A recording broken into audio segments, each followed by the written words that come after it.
Well, good morning and welcome to City Hall. We're going to get started with the invocation and the Pledge of Allegiance. Jeremy Carr is the pastor at Oak Cliff Church of the Nazarene, and he's brought his two sons with him today, Braxton and Benji. When we're through with the invocation, I'll ask the two of them to lead us in the Pledge of Allegiance. But would everyone please stand? Good morning. Would you bow your heads with me? God of heaven, we thank you for this day. We thank you for the life-giving rain, and we thank you for our very lives themselves, Lord. Lord, we thank you for these friends who have been elected from among us to be stewards of the city that we love. Lord, this morning we just simply pray for wisdom and for your peace and your love to rule in the hearts of our city this morning. In Jesus' name we pray. Amen. Amen.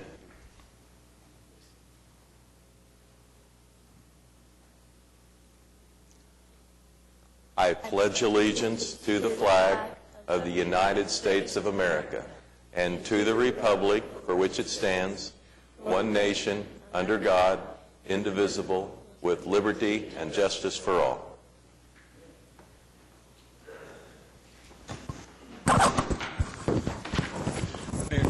Mayor. Thank you. Mayor, Sure, Pete. before we get started, preacher, I want to tell you how much I appreciate the contribution you've made in the community that you serve there. It's outstanding. If all the churches would contribute to their areas the way that your church does, we'd be a better city for it, and I appreciate it very much. Thank you very much, and God bless you all. Thanks. Thanks. All right, we're on item 3 now of the council agenda, a series of appointments. I'll look for a motion. All right, cast your votes. Passes unanimously.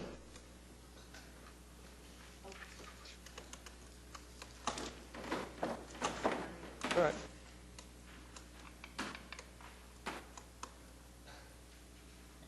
They're not all working? Mine's on. It's Ward 7. Oh, he's not here. Okay. Got it.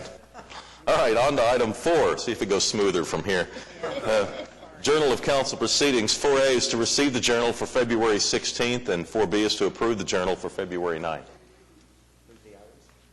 All right, comments or questions on the journal? Cast your votes.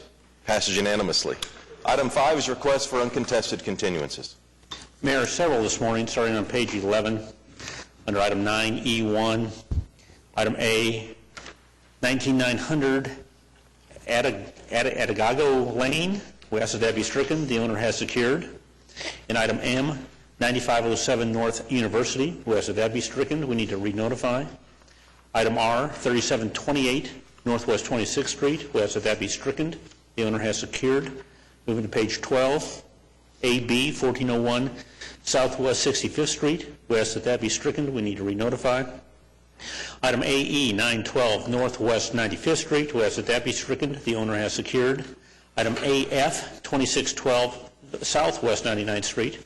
We ask that that be stricken. The owner has secured.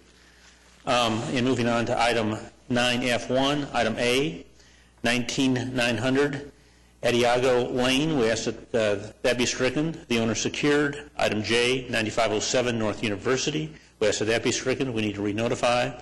Item Z, 1401 Southwest 65th Street. We ask that that be stricken. We need to re-notify. Item AC, 2612 Southwest 99th Street. We ask that that be stricken. The owner has secured. All right, any other requests for uncontested continuances? Move on to item 6. It's revocable permits. We have a couple of requests today. The first is from Gatewood Elementary School to hold the Gatewood Gator 5K on April 2nd. And Gina James and Gayla Goff are here. Come on forward, ladies. Tell us about this. We will need your name and address for the record, please. Okay. Good morning. My name is Gina James, and I'm a 4th grade teacher at Gatewood Elementary. And this is Miss Gayla Goff, our principal.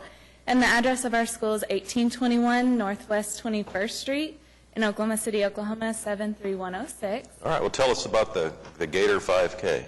Okay. This is our 3rd annual holding of the Gatewood Gator 5K. And it's to raise funds to complete our playground renovation. Between that and also our Kaboom grant, we've got a new playground equipment, we've put in a track, We've gotten trees donated, and so we're finishing up by adding some swing sets and any other little pieces we need to complete the renovation. And it's become a real community builder in our neighborhood. Parents, community members, teachers, students, they all come out and gather on our playground, and it's been an important thing for our community and gives our kids a safe place to go and get exercise. So it's been really neat to see how it's changing our surrounding area. Sounds like a great project. It is. How can people sign up? They can visit DG Productions website at www.dgroadracing.com, and it's on the calendar of events there. They can also visit our school webpage at oklahomacity.okcps.com. All right, and that's April .org. 2nd, and it's in Ward 6. Meg? That playground has been such a great addition to the school, and it was really wonderful to see everybody come together to help build it on that exciting day. So I'd move approval, Mayor. All right, cast your votes. Passed unanimously. Good luck. Thank you. Thank you. All right, and then item 6B is a right-of-way use permit with the Oklahoma Hall of Fame Incorporated to hold the Oklahoma Hall of Fame Land Run on March 5th. And Shelley Rowan is here. Good morning. Hi, I'm Shelley Rowan. I'm the Director of Marketing and Communications for the Oklahoma Hall of Fame. Our organization's address is 1400 Classen Drive, Oklahoma City, Oklahoma, 73106.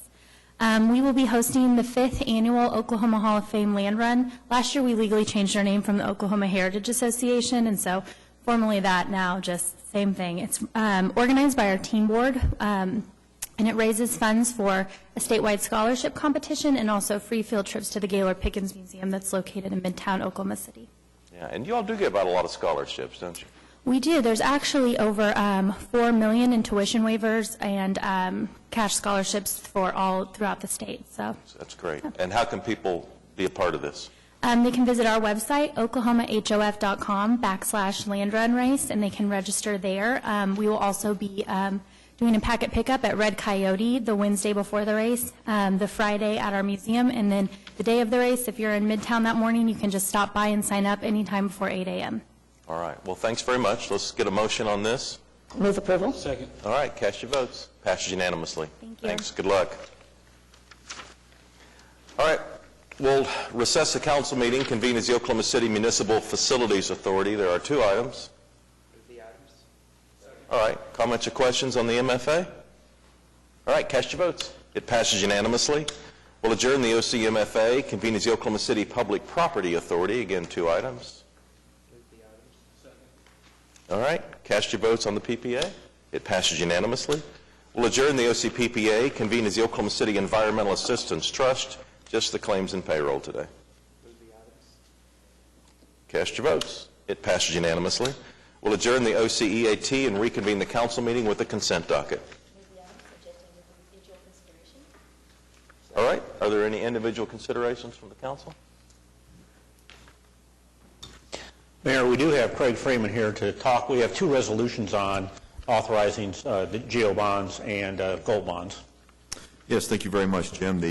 We do have 2 items on. The gold bonds are $12 million, and this will complete the gold bond sale.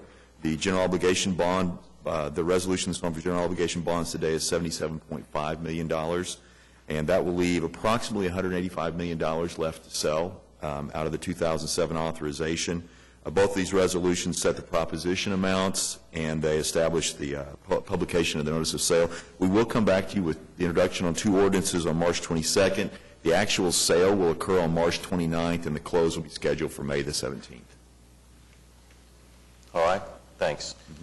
And then Mayor, Christian York is here to talk to us. We have a budget amendment introduction, and Christian York. Chris is our operations manager, our operating budget manager in the budget office, and so Chris is going to present the budget amendment. Okay. Good morning, Mayor and Council.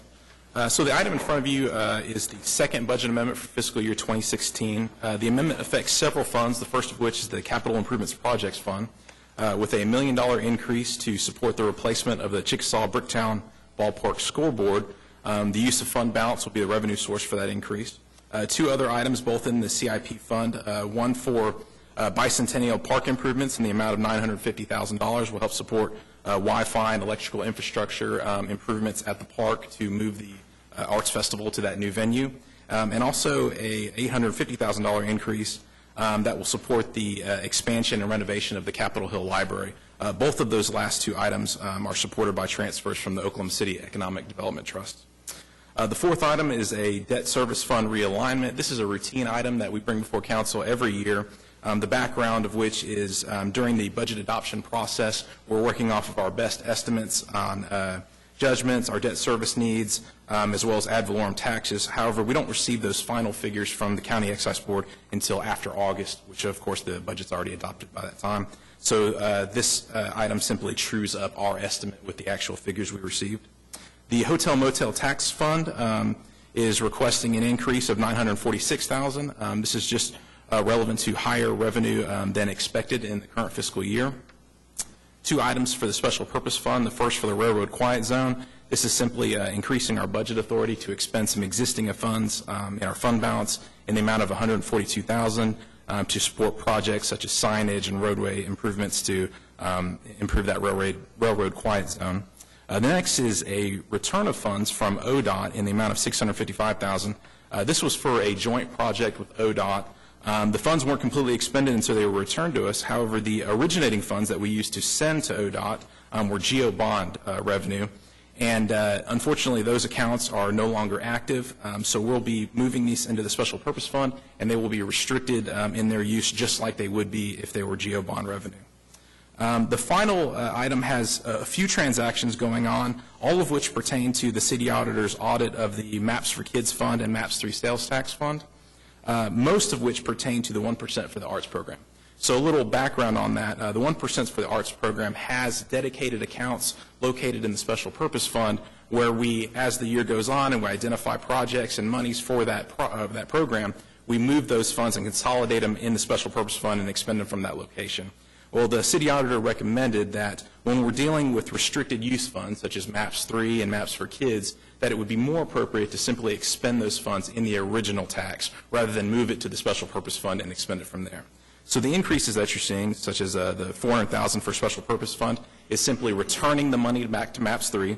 You're seeing a like increase in the MAPS 3 sales tax of $400,000 to expend that money on 1% for the arts as it was intended.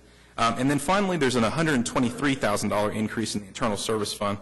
This was related to some charges, which upon further review they were related to IT charges to MAPS 3, which upon further review couldn't be supported by the documentation that we had on hand. So this is simply the Internal Service Fund refunding MAPS 3 those charges. So all in all, the total amendment increases revenue and expenses by $10.3 million and brings the overall city budget to $1.27 billion. And with that, if you have any questions, I'd be happy to answer them. Any comments or questions? All right, ready to vote the consent docket? Cast your votes. Passes unanimously.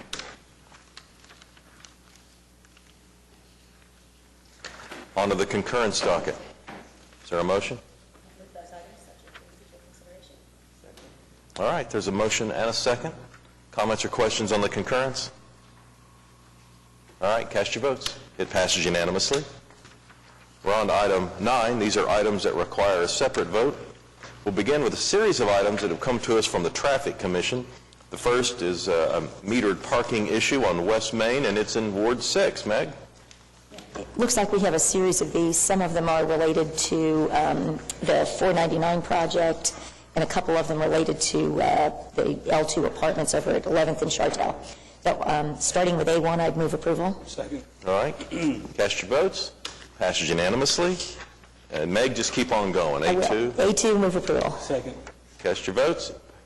Passes unanimously. A3, A3 of the L2 apartments, I'd move approval. Second. cast your votes. It passes unanimously.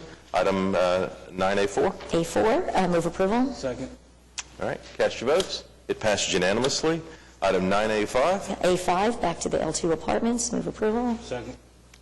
Cast your votes. It passes unanimously. Item 9A6. Ward 6, this is, move approval, please. Second. All right, cast your votes. Passes unanimously. Item 9A7. Another one on L2, move approval. Second. All right, cast your votes.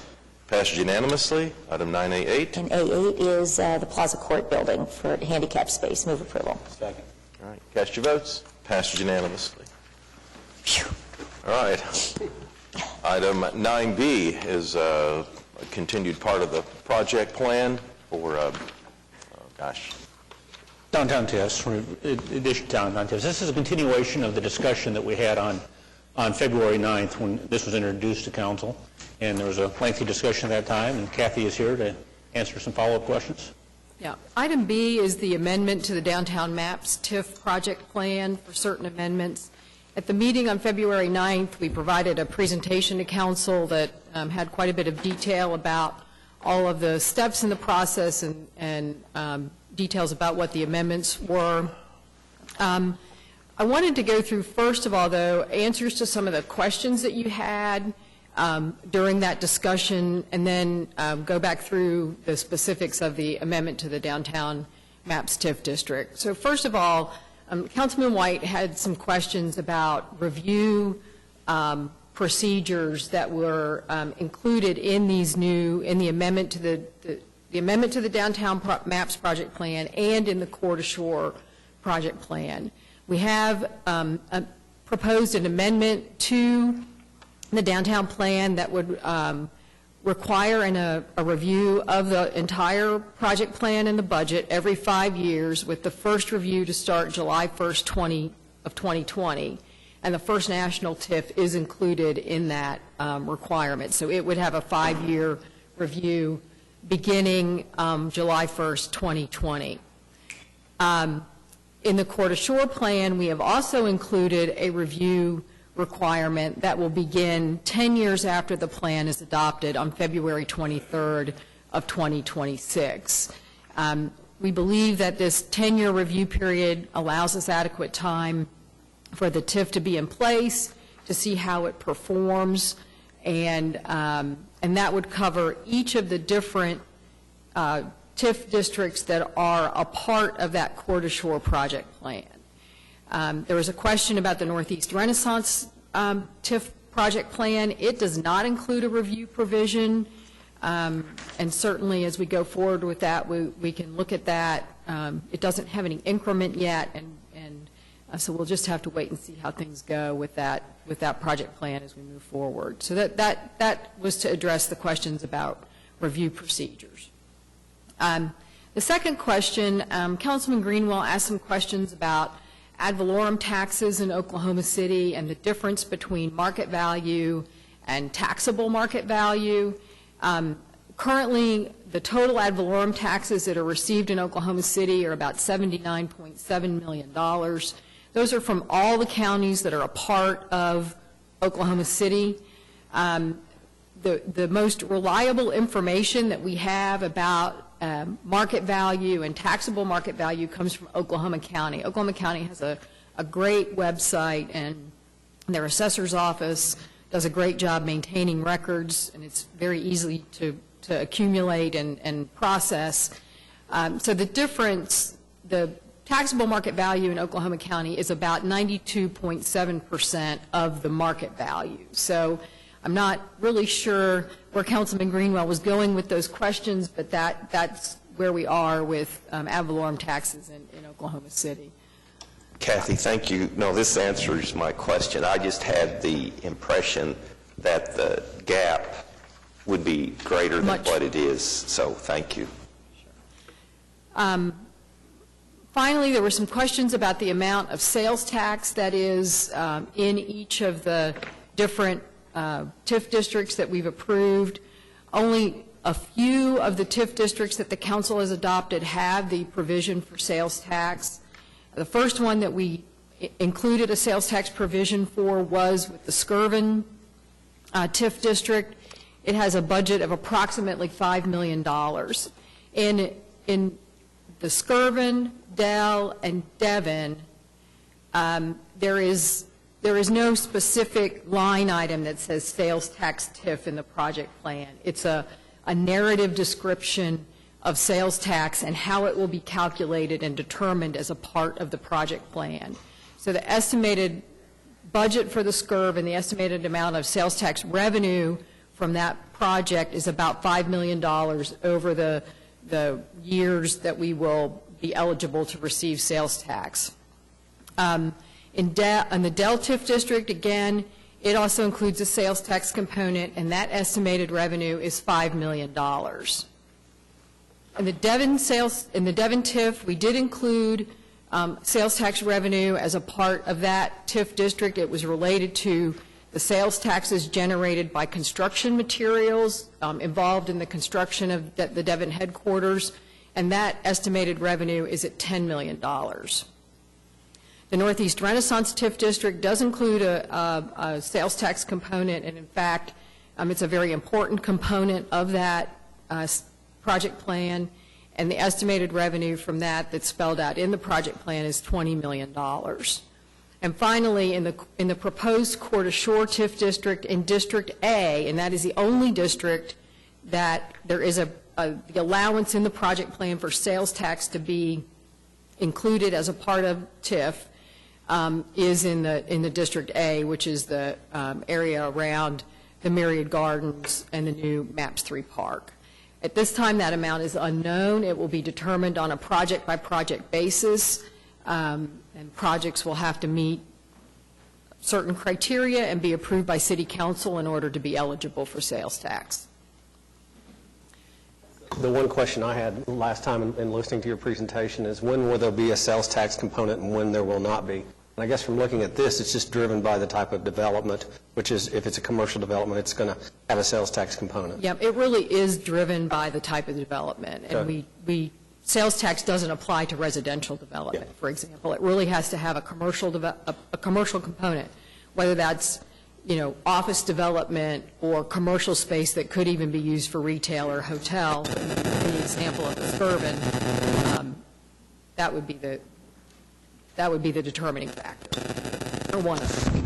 Kathy, with regard to the sales tax portion of it, could you explain how it works? What's the trigger for it? I mean, if a specific project is supported by TIF in an area that has sales tax, is just that facility sales tax increase counted? Yes. Not increases in the entire area. District, just project by project? It's project by project, and as a recent example, in the Northeast Renaissance TIF, we approved an allocation for the Northeast Shopping Center.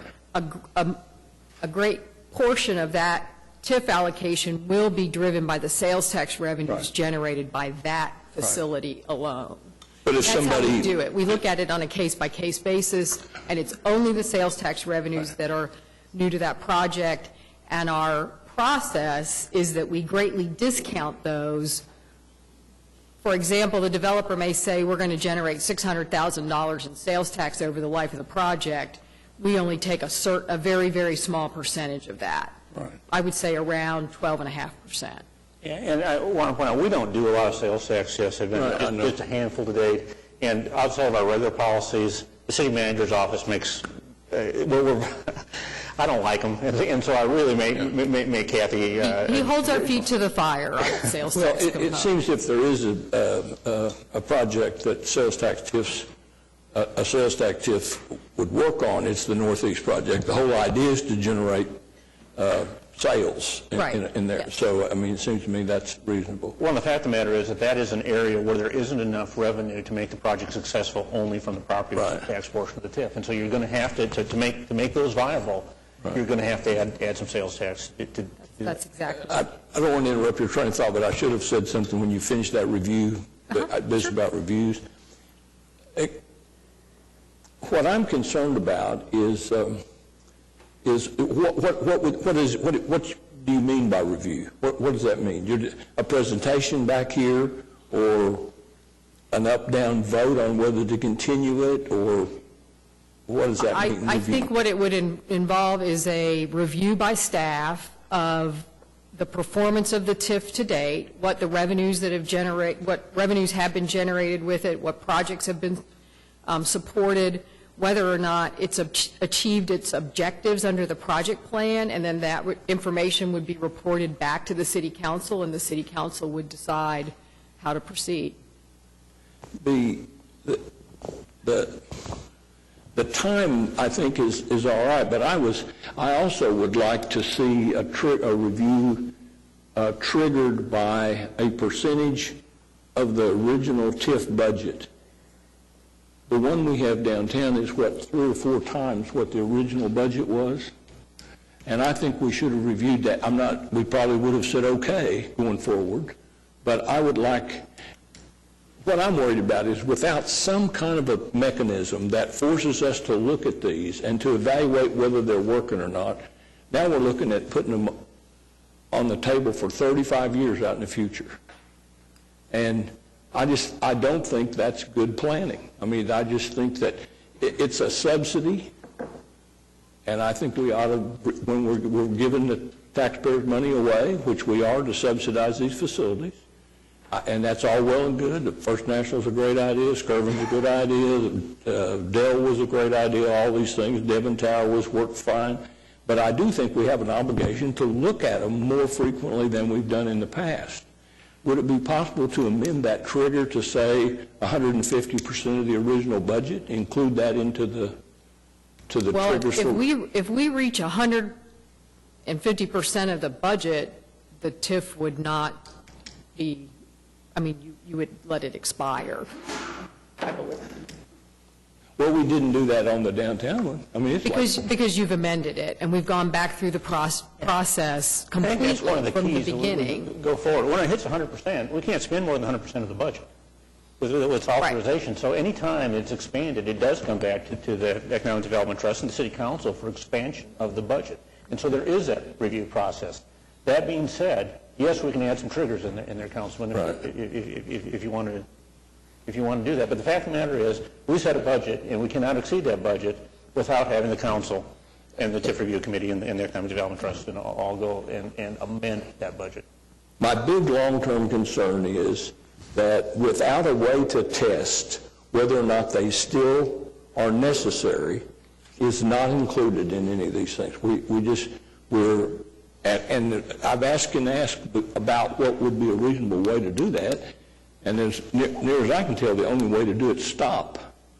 You can't evaluate whether they would, the but-for test is never really tested if the money is always out there. You have to say, the ultimate test is really, would you build it without the subsidy? And there's no way to do that as long as the subsidy exists.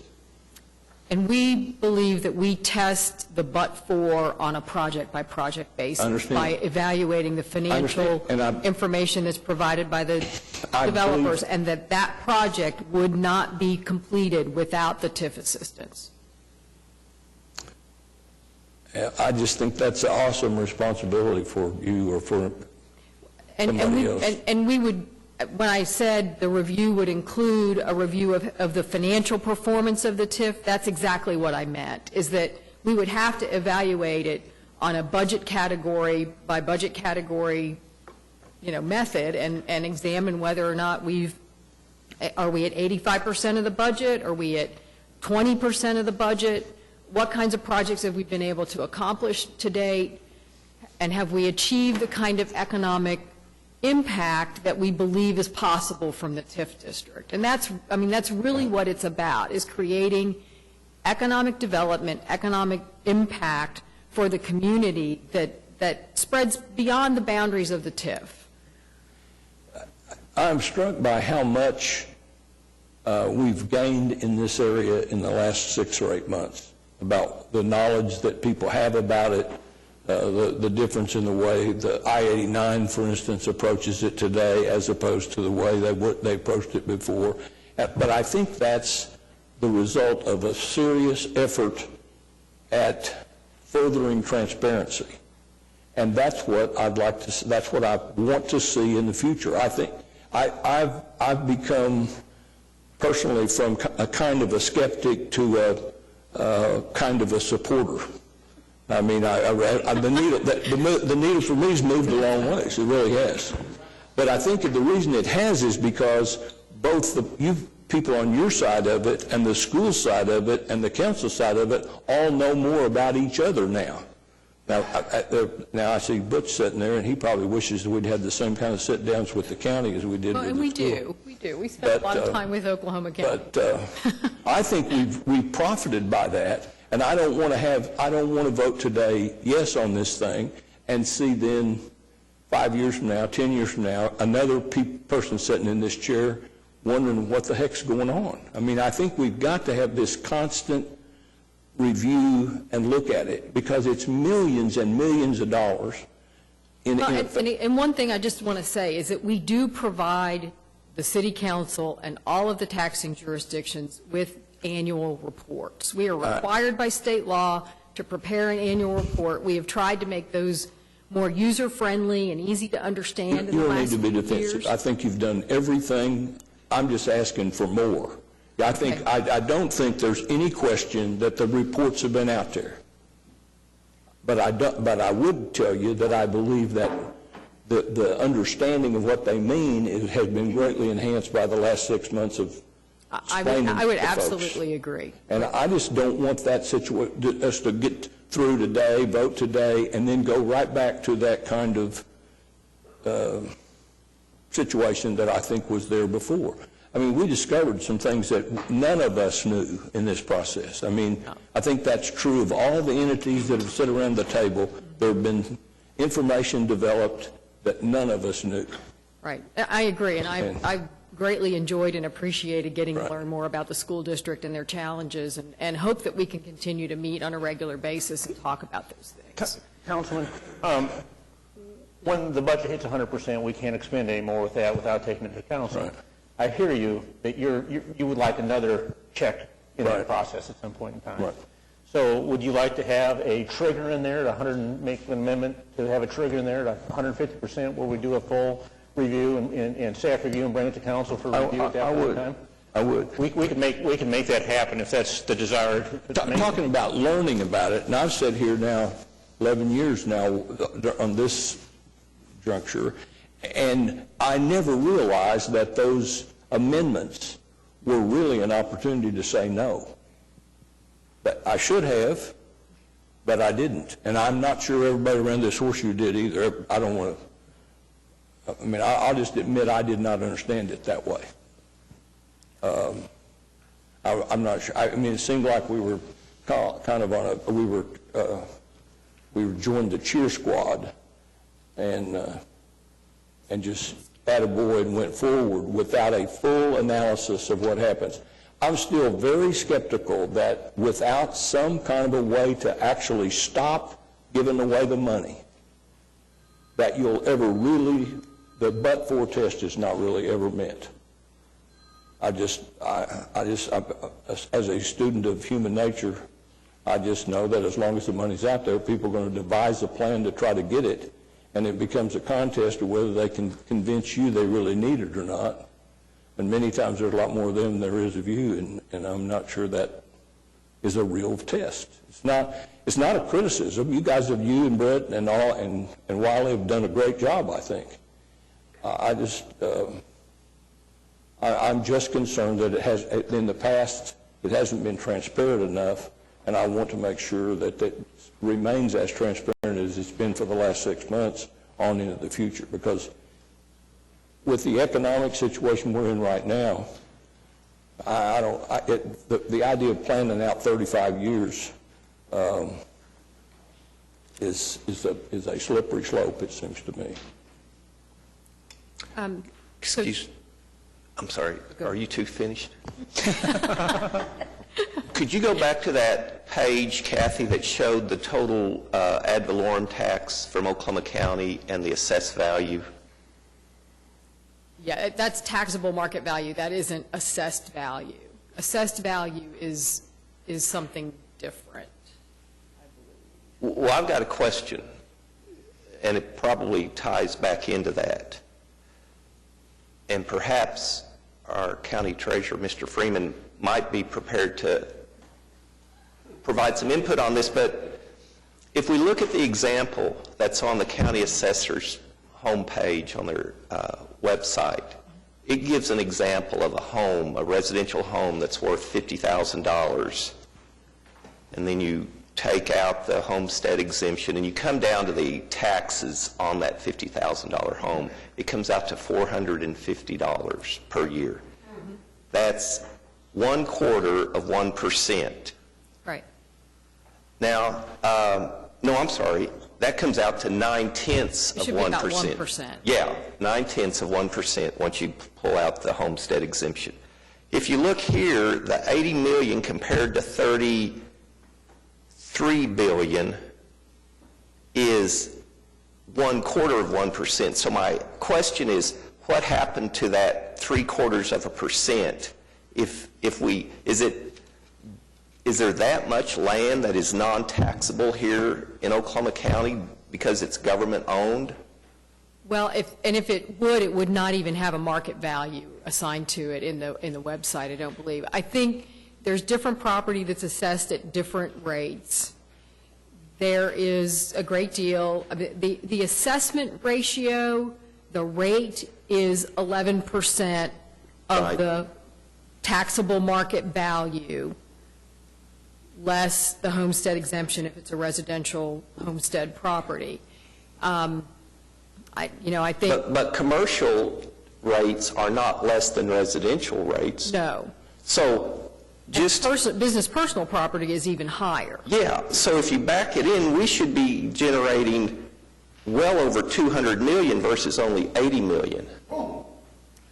We'd have to get more information for you and look at that separately. Yeah. from this. It really is, it's a great discussion and something that maybe the city's finance staff can help get to the bottom of. Again, and one thing to point out is that these market value and taxable market value numbers are only for Oklahoma County. So it doesn't include Cleveland and Canadian County, which does have fairly significant market value. Well, I know, but then that number should be even higher, that 79.7. I'm saying if you look at the ratio, we should have over 200 million of ad valorem taxes generated here. Well over 200. If you bring in Cleveland County and the other counties, I would say well over 300 million. Well, and let us get back to you on that, with that information. It's just not working out, the numbers. I'm sorry.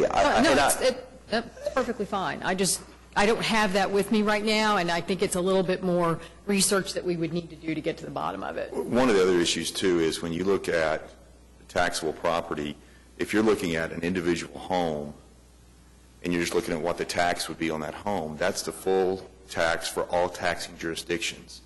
The city of Oklahoma City is only 16 mills. Most would probably run between, I don't know, Butch, is it like 100 in Oklahoma County, 120? It's between 110. It's between 110 and 114 So mills. it's about 106 mills. Well, the city of Oklahoma City is only 16. Oklahoma City's share of that is only about 14% of the total. So we go back to this one page. What you're reflecting is just the Oklahoma City's share. I'm sorry. Yes.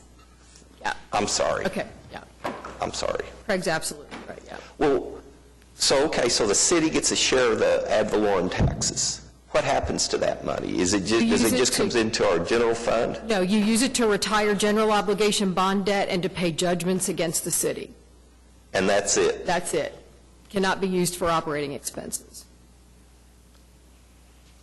Thank you. That's your 16 mills that you just authorized to sell more bonds to support. Okay. Quick question, Kathy, if I could. Sure. There's been some question here about the length of the TIF districts, and 35 years was mentioned. No, each TIF district can only last 25 years. Okay. Can it last less than 25 years? Yes, it can. That's what I wanted to get across. That's still Why would we choose 25 or 15 or something? What's the logic behind that from a... 25 years is the statutory maximum amount that the TIF district can be in effect.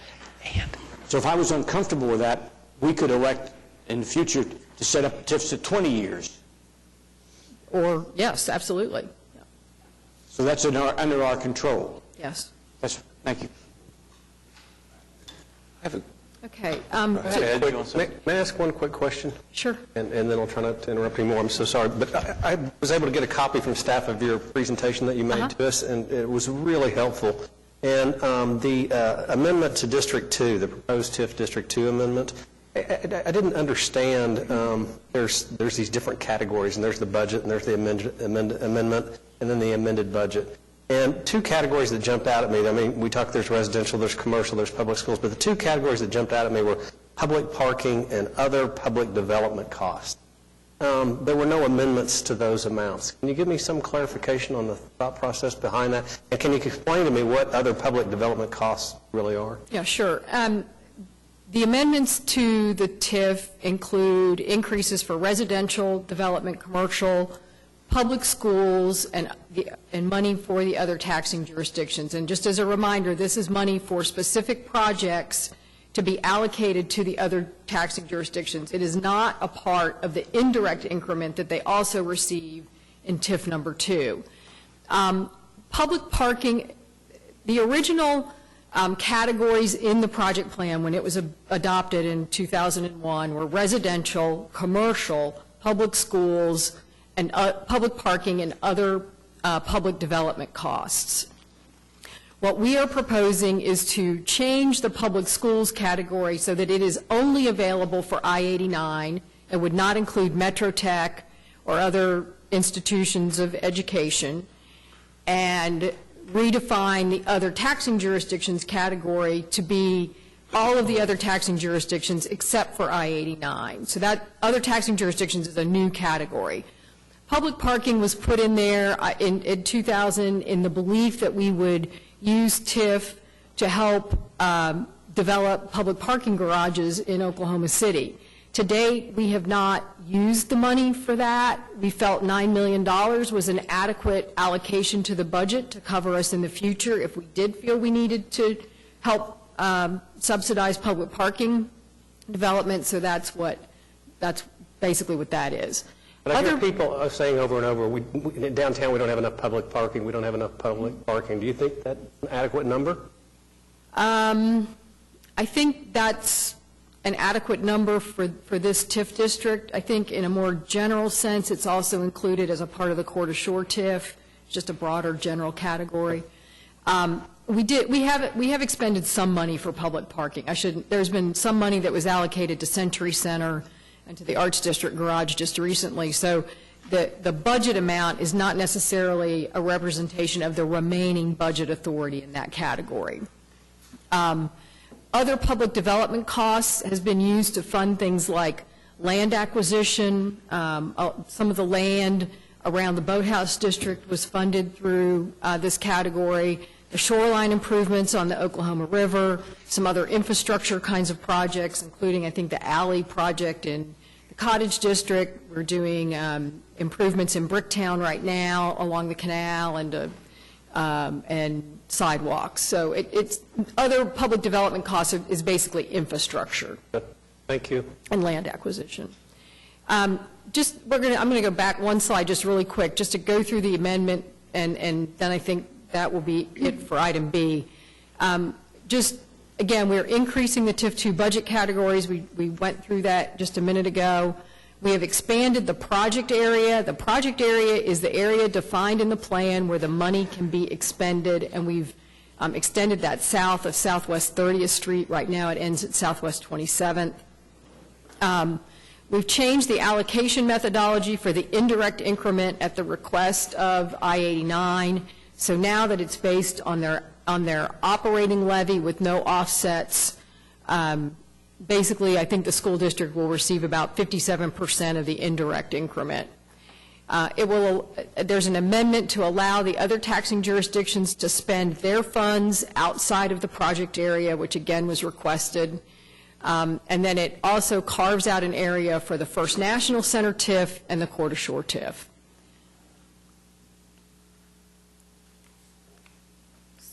This is the area that's been excluded from TIF 2 to create the new First National Center TIF, or TIF number 10.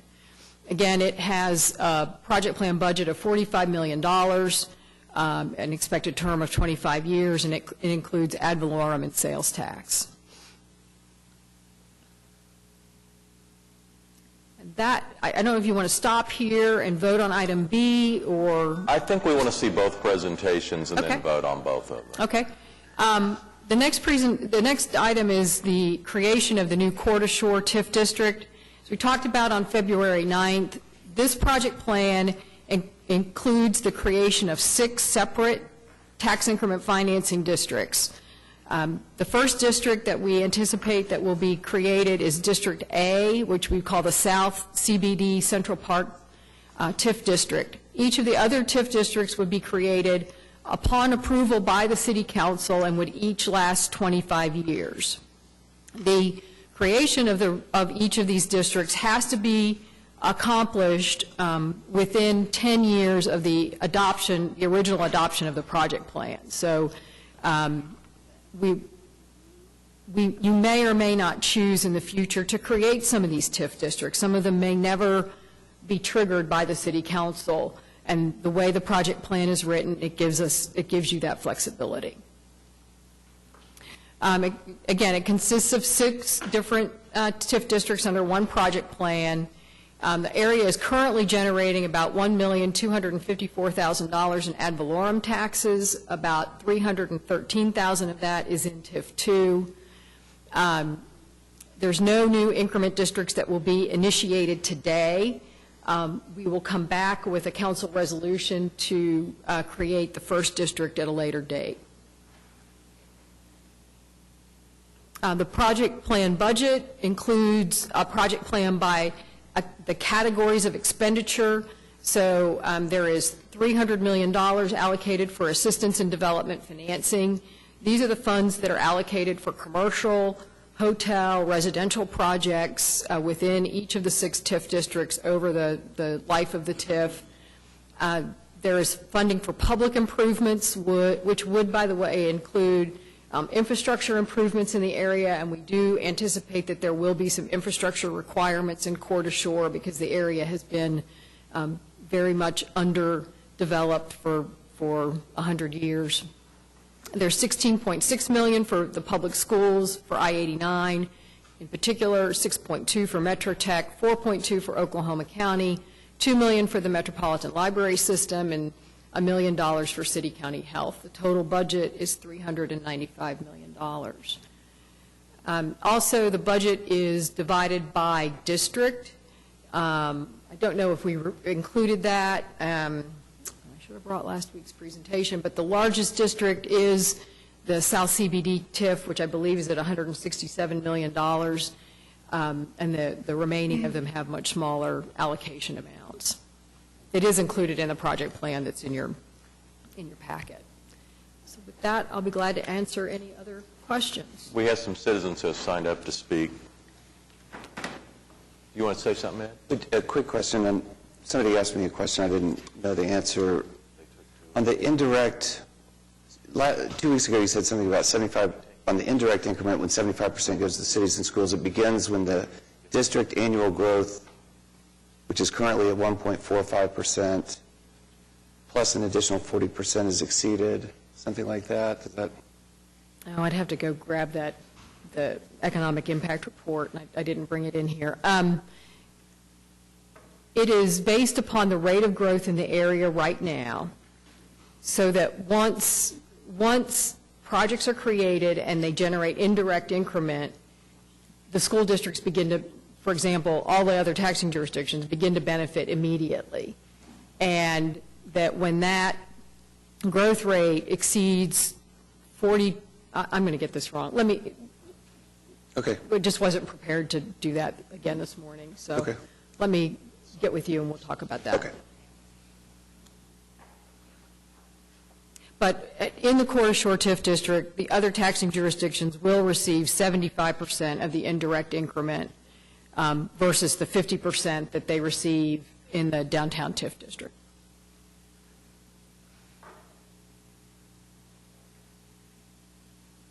Right. Any other questions for Kathy? I have some comments, but I'll wait till after the citizens. Okay. Joe Sarge Nelson.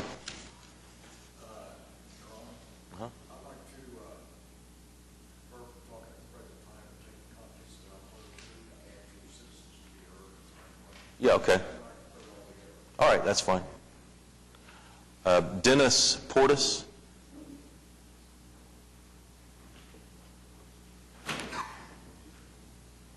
Good Good morning, Mayor Mick Cornett and morning, City Council Dennis. officials. Thank you for having me this morning. We'll need your name and address for the record. Absolutely. And if Dennis we're- Portis, Associate Superintendent, Metro Technology Centers, 1900. Just, we're going to ask everyone to keep their comments to 3 minutes or less, just trying to set the standard for, Thank you very much. for what's to come. Okay. Well, I come here in support of the proposed amendments to TIF 2 as it relates to education. As I stand before you today as an educator, especially in the career tech system, I can easily be up here in opposition to the whole concept of TIF. This is especially true with all tech centers, as our primary source of funding is generated through ad valorem collections. As you can see, fundamentally, TIF districts could jeopardize the ability of districts to reach its full revenue potential. TIF districts could even be more impactful to a tech center like Metro Tech in Oklahoma City, in which I'm representing, whose district includes the downtown area and contains more TIF districts in its boundaries than any other tech district in the state. Not to mention the beyond belief funding cuts to our state that is made to education. Our career tech system, which is seen by many as the best career tech system in the nation, has suffered greatly. But our system also recognizes that the suffrage is even greater with our common education counterparts like Oklahoma City Public Schools, Millwood Public Schools, and other urban, suburban, and rural districts that primarily are dependent on state aid. Just to give you an idea, Metro Tech's funding cuts have been in excess of $700,000 this year. And what does that mean? Well, for us, it means a lot less teachers, a lot less programs, and a lot less high schoolers and adults being provided training opportunities to help them become employed, help them go to college, and ultimately help them become positive contributors to our economy. But I'm not here to talk about the obvious or to turn this into a political forum about what's happening and not happening at 23rd and Lincoln, but I am here to talk to you briefly what's happening at our City Hall today. As we think about our current condition of our economic environment, it will be important that we focus on the big picture. This idea holds true for the school district I represent as well. The purpose of TIF districts is rooted in economic development, and for a technology center like Metro Tech, economic development is critical to accomplishment of its mission. Our students need jobs, and quite frankly, TIF districts help create them in Oklahoma City. There is a direct correlation to the availability of jobs in Oklahoma and the level of success of our students have in completing our career training programs. This is fairly simple and obvious, but sometimes it's easily forgotten when competition for money and resources become the primary objectives of schools, state departments, and businesses. Unfortunately, the mindset becomes that of survival, and we lose sight of the big picture. Additionally, we lose the ability to reach our potential when our focus is only to ensure that the doors will be open today, tomorrow, and weeks ahead. If our state doesn't find more innovative and creative solutions soon, this way of business is not only going to be explained as a reaction to our current circumstances, but it's also going to be known as what is the culture of Oklahoma. Fortunately, the city of Oklahoma City has recognized this for quite some time and has incorporated some very innovative approaches for years now. Our school district has observed a strong commitment from the Alliance and the Oklahoma City Development Office to find innovative ways to support and enhance the capabilities of educational institutions located in the Oklahoma City metropolitan area.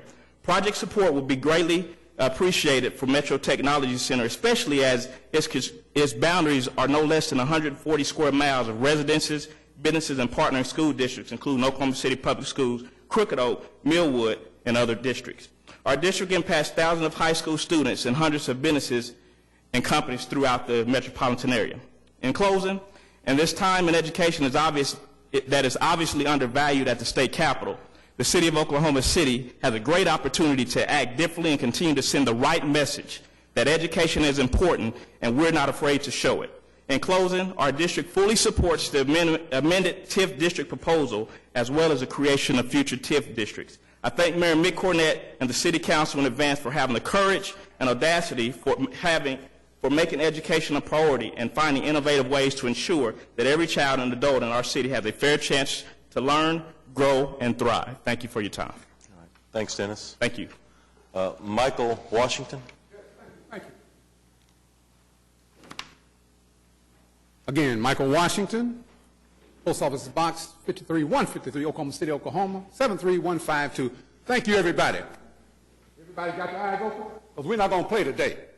First of all, this TIF, Tax Increment Finance Program, is a mockery of justice. Let me add that.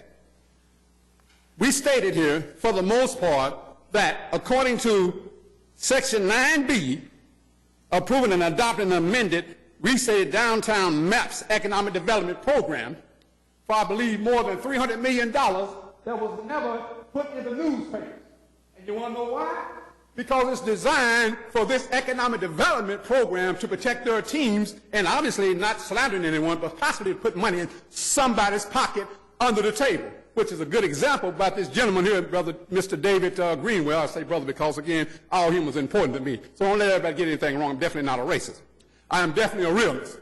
Now, the lady here spoke about there being more than $4 million to the northeast side of Oklahoma City. Now, this is what my ears have related to me. I hope I'm not direct. Please, somebody correct me. If that being the case, now we already know that we have 3 basic programs on the northeast side that $4 million is basically given to. Are y'all ready for this one? It's given to the Northeast Shopping Center. It's given to the Buy for Less store. And it's given to this Woodson School thing, which, again, I don't know exactly. I think Miss Kathy O'Connor here is very close and friends with all these people. Okay, now I don't know for sure, but then again, let me ask you is this as well. Now, if you got $4 million, for over $4 million, $4,200 issued on the northeast side, basically that amount is already gone, am I not, Miss Kathy O'Connor, to those basic 3 already entrepreneurs who live outside of my districts, who in turn don't know anything about where I live or where I come from, okay? I have seen nothing of that $4 million, she's sitting right there, that's going to those 3 people, has been given to anything. Basically, I run a nonprofit organization. Nothing has been offered to me, and yet I have an economic plan, which they refuse to see me. Again, she's sitting here. I just submitted a request for Michael Owens, this so-called high-respected guy on the northeast side, again, which I don't respect at all. But at least I'm real with you. Now, this man here was placed in that position to make sure that African Americans and the African American community do not get their fair share of these millions of dollars that's slated for the northeast side of Oklahoma City. And I'm here right now going to tell you, I'm not going to tell you what else I'm trying to do, but anyhow, I'm here wanting to tell you right now that this man here, a city council, is also an at-large person on the TIF Trust Committee. This man has a personal interest in everything being passed regarding the northeast side. Okay? Let us understand this fact. It is a fact. This man is on the Economic Trust Economic Development Program. If you think I'm lying to you, everybody ask your councilman before he leaves. John Pettis is. Now, let me also say, I love talking. And I love putting the truth out because I can't be bought off and I will not be denied. Now, I don't like a program that was created in 2011, and yet the citizens basically do not have access to the materials and business creations when I've asked repeatedly to sit down and talk to Michael Owens, the community development for the northeast side, and there's his boss sitting here. Why are we permitting him to speak? He has announced that he's a candidate for... Oh, no. You're right, sir. You need to read your book. Just shut up a minute. He has no... You need to read your book. This issue, he cannot speak under citizens to be heard. Thank you, sir. Have a good day. Now you learned something. Michael, I do need you to wrap it up. Yes, I will. Thank you. I would have had it done if he had not, stated something he didn't know. Thank you, there. Now then, let me also say, how is it necessary for us to create a so-called TIF economic development program, tax finance program, when you already have the Urban League, Urban Renewal, okay, that's already there. So what that's telling me is that these people are shading this money off and to give it to personal friendship and excluding the African-American community, where I myself run a nonprofit, which is, in fact, in the documentation that this lady has given me, that we have a right to be given the money to, but I had nothing. Michael, I think you've made your point very well. Thank you for coming down. Thank you. All right, Ed, you wanted to make some comments? That's a tough act to follow, but I know that this ship has sailed. The Chamber is advertising their $50 luncheon thing on March 24th to hear Kathy and Russell Evans talk about the new TIF. I understand it's all been decided. I'd like to make some comments, if I can, just in opposition, and ask us maybe to slow down and continue to process this, because I think that this is a better proposal than a year ago. The design guidelines are good, the way that the things we've learned about the schools. It's a better proposal. It's a better proposal because of the discussion that we had. I wish there wouldn't have been the media blackout. I wish we could have got the media involved and gotten the public involved to a greater extent, because we're all the beneficiaries of that when that happens, and it hasn't happened in this case on something that's bigger than the original maps. We're increasing TIF 2 by $44 million. We are wildly in excess of our original budget of about $47 million. I don't know at what point you say you've met your goal if you're at 400% of your original budget. We have $63 million in TIF 2 now that are not allocated. $63 million that we can now spend. Everything that all the area for the Court Shore plan is included in TIF 2. And we have $63 million that have not been allocated that we can spend on economic development. It seems like we should finish our dinner before we go on to dessert. Let's spend the $63 million, which we know we're still 9 years away from the goal line, from the finish line. We know that's going to increase just as we're increasing at $44 million today. It could be $100 million. Why don't we spend the $100 million first and then expand 6 new TIF districts? I think what's clear is that from this process, what limited public discussion we've had, which really came from, I think, Greg Leroy coming. Greg Leroy came. The only 2 council persons that took up the offer to meet with him was Pete and James, and we learned for the first time about the whole school formula. We didn't know through the first 9 TIFs about how the TIF funds the state formula and what impact that would have on I-89. I-89 lost out on all kinds of funds through the first 9 TIFs because we didn't understand the formula, and neither did the school board, and neither did the Alliance for Economic Development, and I don't think anybody on the Horseshoe understood it. If anybody did, they didn't say anything in the last 5 years. Nobody in the media talked about it. So it was clear that we had picked up a weapon, and we were deploying this weapon that we didn't understand how it worked. And that's because we weren't having enough public discussion, enough public input, and the media was just nowhere to be found. So in this process in the last year, we've found that TIFs work in a very different way than we thought. The impact on the schools is very different than we thought through the first 9 TIFs, and now we have something that's very different in terms of the schools. And I was there when the baby was born. Pete was there. We met with Laura Massenot and Greg Leroy, and Leslie Batchelor explained it to us. For the first time, I think we all understood that how the state formula, that these allocations to I-89 don't get counted to the state formula allocation. It had never been understood before that. And it's because he came and we looked into it and we had this discussion. When we as a council just relied on a couple of people a year and before to tell us, we missed out. We missed out by not having a greater. So I'm just asking, what's the rush? What is the rush to create 6 new TIF districts? We're expanding TIF 2 by $44 million. You've got $63 million to spend. I have 3 main problems with the way this has been presented. Number one, you cannot in any way prove causation.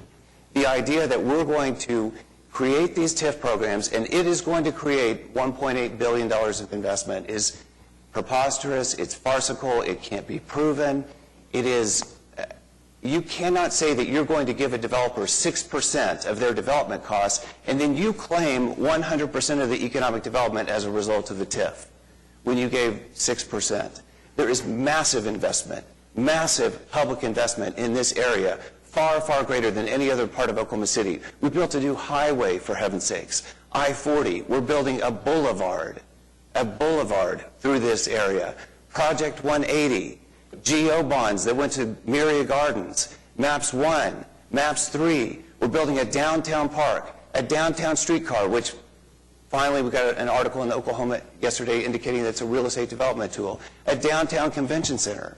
The idea that this is going to create that couple of $1 billion in investment is preposterous.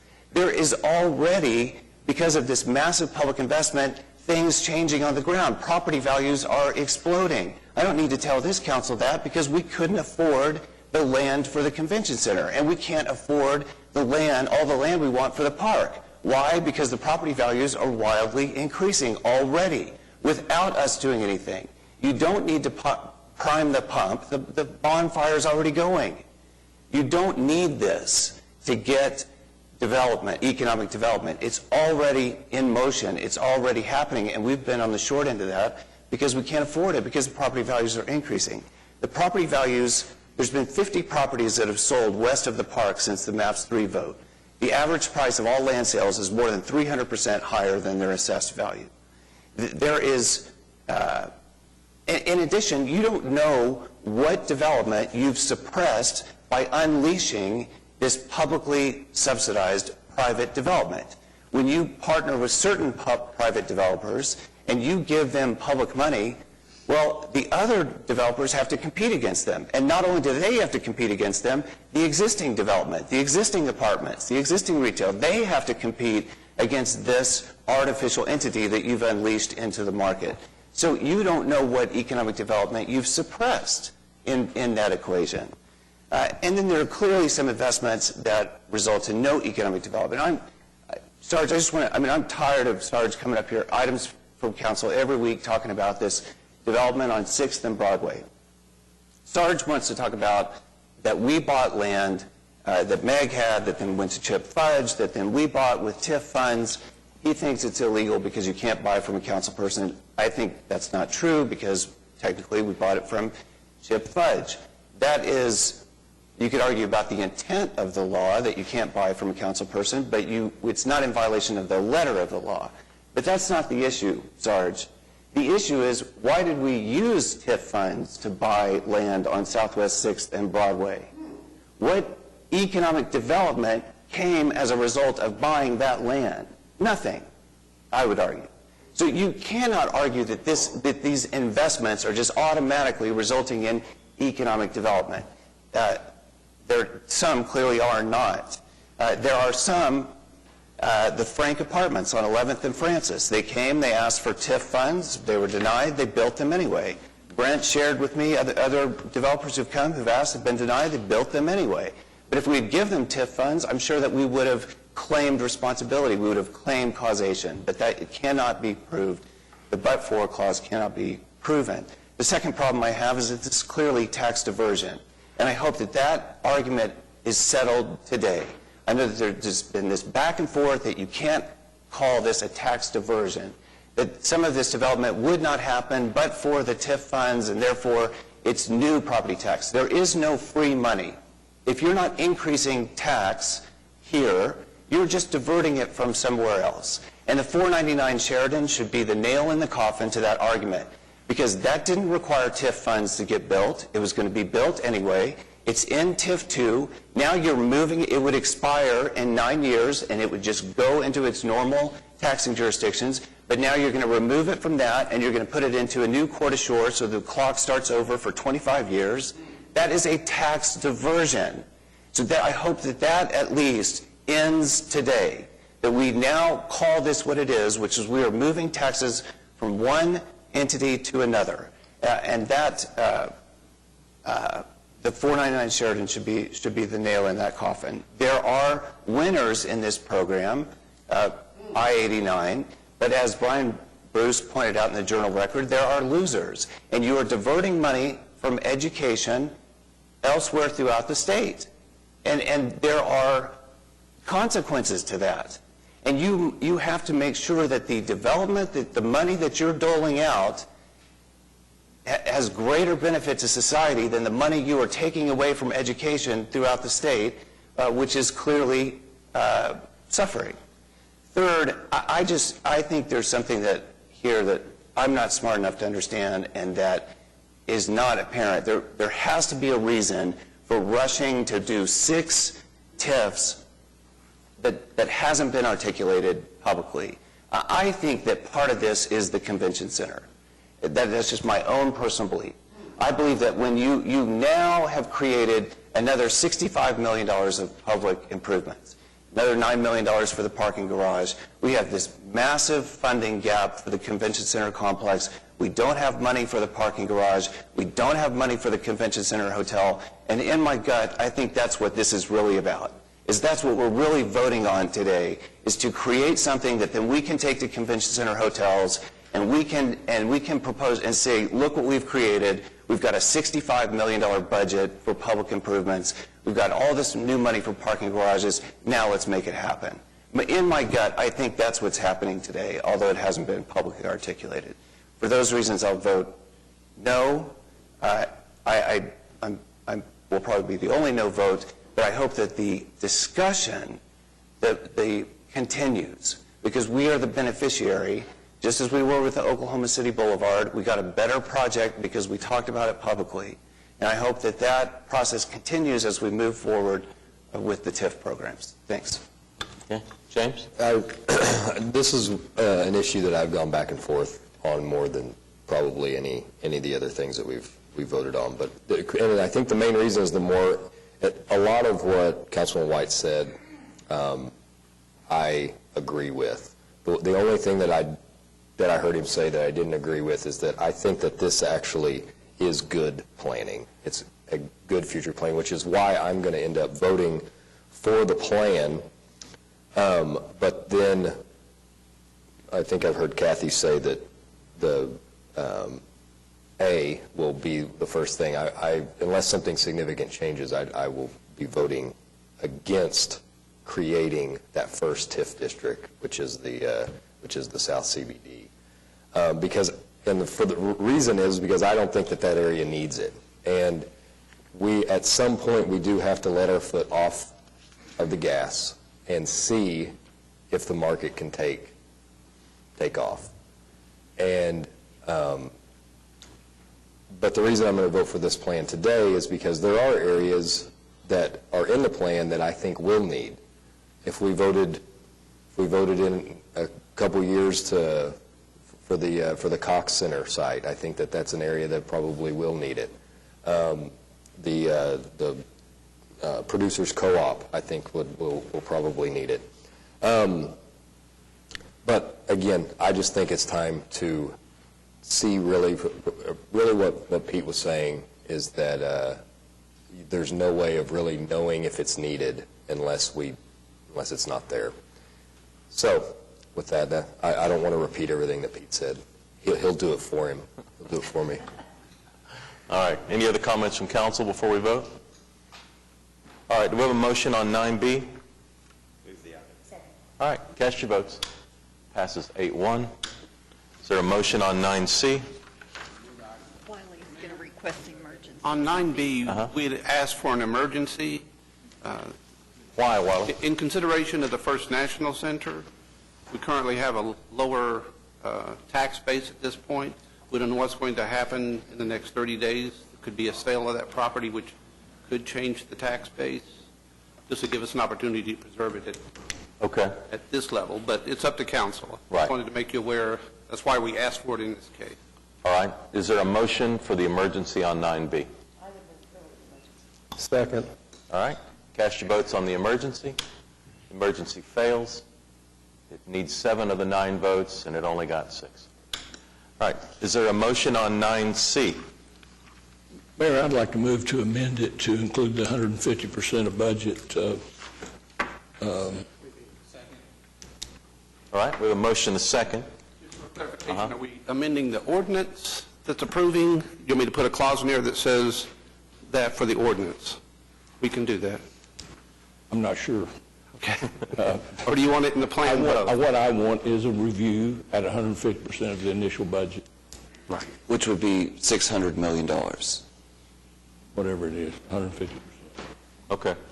Okay, we have a motion and a second on the amendment. You ready to vote the amendment? Is there a discussion on the amendment? All right, we're voting on the amendment. The amendment passes 8-1. All right. Is there a motion on 9C? All right, and this would be the amended 9C. Cast your votes, and it passes 8-1. All right, my thanks to the staff for such a thorough presentation and everyone who came down to express their views today. Let's move on to 9D. This is a public hearing regarding dilapidated structures. Is there anyone here hoping to speak under any item listed under 9D? All right, how about a motion then? Cast your votes. It passes unanimously. Item 9E is a public hearing regarding unsecured structures. Is there anyone here hoping to speak under any item listed under 9E? All right, cast your votes. It passes unanimously.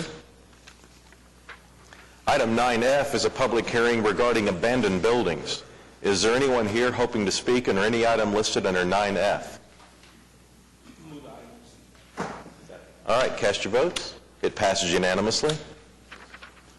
Item 9G is a public hearing regarding the removal of property from 2 properties that are on the abandoned building list. Is there anyone here that hoped to speak on item 9G today?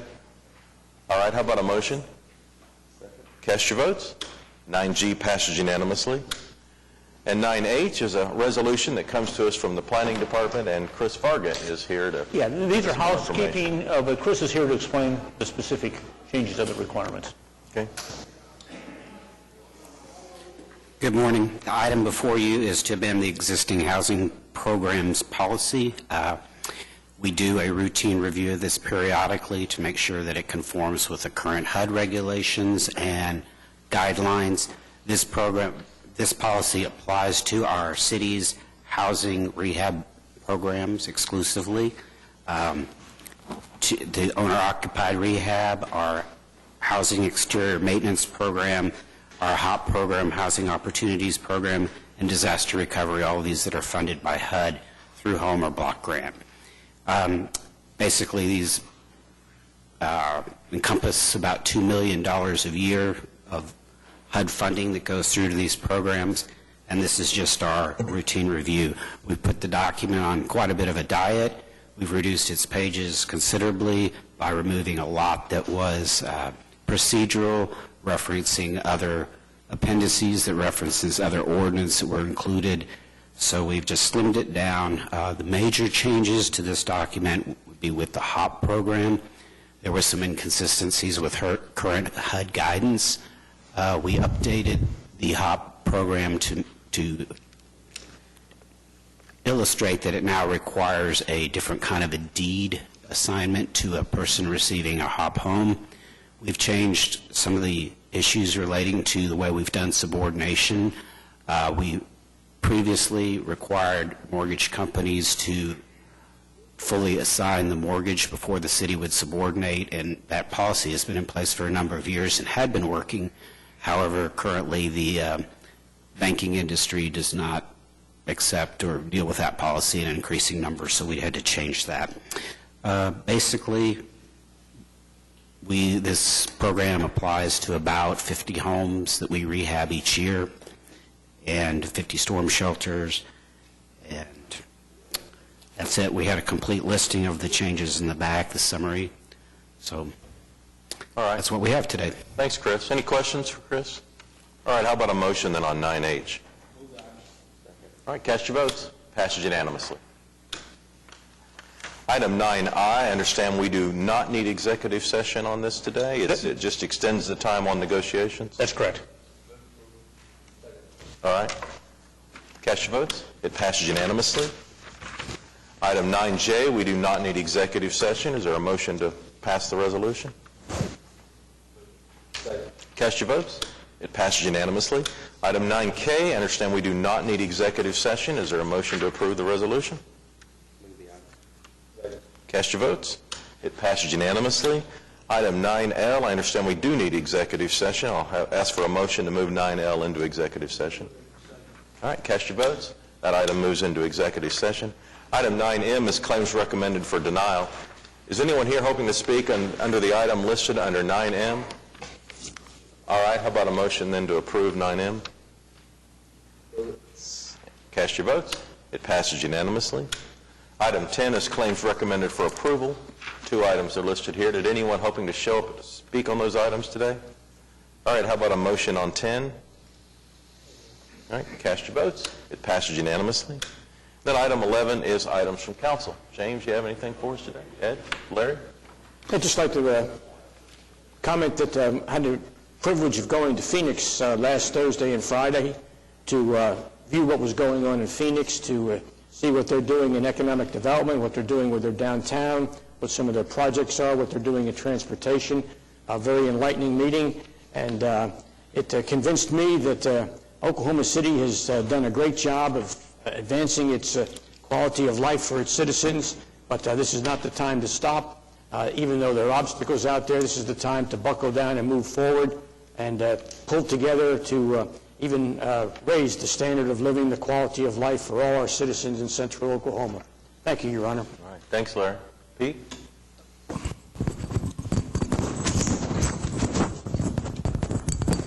I had a meeting yesterday afternoon with some representative from the Hispanic community in South Oklahoma City, concerned about the lack of attention, one, that they received from the Parks Committee when they asked that the Manuel Perez Park be included in the south part of the park, and second, asking about just the general concerns about the condition of that small park there. It's in Meigs Ward, it's in Ward 6.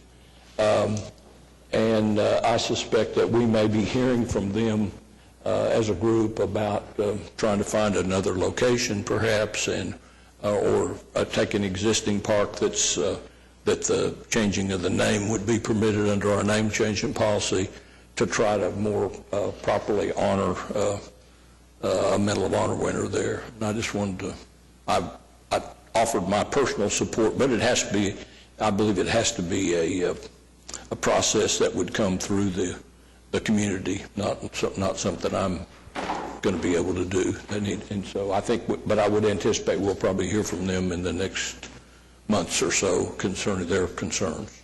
All right. Thanks, Pete. David? Well, this morning we learned quite a bit about ad valorem taxes. I'm just going to make this request again. Hopefully someone will eventually pick up on it. But if we think in terms of the city's operating budget being close to $700 million a year, funded principally by sales tax. 400. Or general fund, you're right. Operating 700, you're correct. Yeah, I'm sorry. when you include all the operational costs, it gets close to $700 million.